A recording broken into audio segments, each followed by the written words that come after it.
This is pink Himalayan salt. It may look pretty, but a pinch of this stuff will cost you. And 100 grams of pink Himalayan salt can cost up to 20 times the price of generic table salt. So why is it so expensive?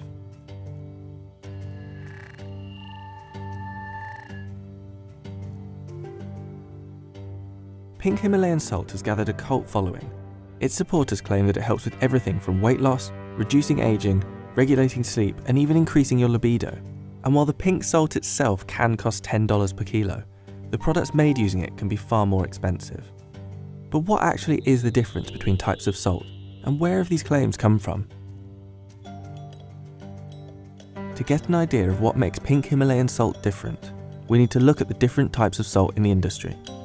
Table salt is often made by drilling into underground seabeds, pumping out the salt water, and then refining it in purification plants. Natural minerals like magnesium or potassium are taken away. Sea salt is made by evaporating seawater using the sun or indoor heaters. Unlike table salt, it normally has no extra chemicals added, and its natural minerals stay intact. Rock salt is different. In certain regions of the world, buried hundreds of feet below the ground, are the remains of evaporated seas. This mineral, halite, gets harvested by drilling the rock face, crushing the salt and splintering it into pieces. Pink salt can only be found in very few places, from the Murray River in Australia to Maras in Peru, but the supply is far from limited.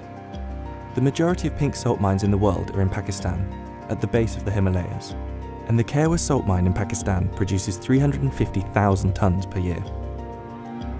So, is pink salt healthier?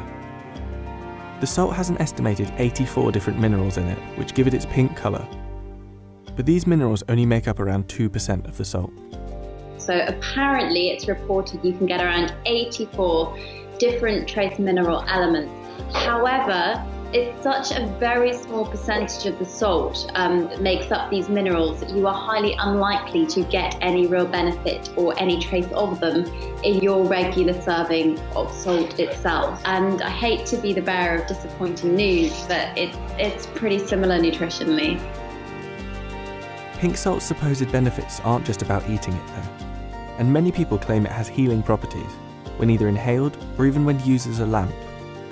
I can see why trends come about. So, for instance, there's a lot of different homeopathic remedies that can seem very, very appealing, but actually because they're not grounded in evidence, a lot of the time, a small hint of something having a promise can get blown out of proportion, especially when it comes to the media, especially in terms of beautiful looking items. And I think pink salt, of course, is a lot more appealing for a lot of people when you compare it to your regular white salt. So Himalayan salt doesn't have the health benefits claimed, but it's still marketed as a luxury salt, and global salt consumption is forecast to be worth $14.1 billion by 2020. So does it taste any better for the price? I think it tastes nicer, but I don't know if I just think it tastes nicer because I know it's meant to taste nicer. It doesn't taste that different. It's a bit less harsh on the palate. Doesn't sort of like burn your tongue as much, which I guess is a good thing. I couldn't really tell too much of a difference between them, to be honest. If I was cooking with them, putting them in a dish, I probably wouldn't be able to tell the difference between them. It just kind of tastes like salt. There's one other big thing that's led to pink salt's popularity: Instagram. It's because Instagram is an image-based platform. So if you think about it, it's more attractive to take pictures of something that's pink naturally or something that's bright green. It's more, I would call it aesthetic food.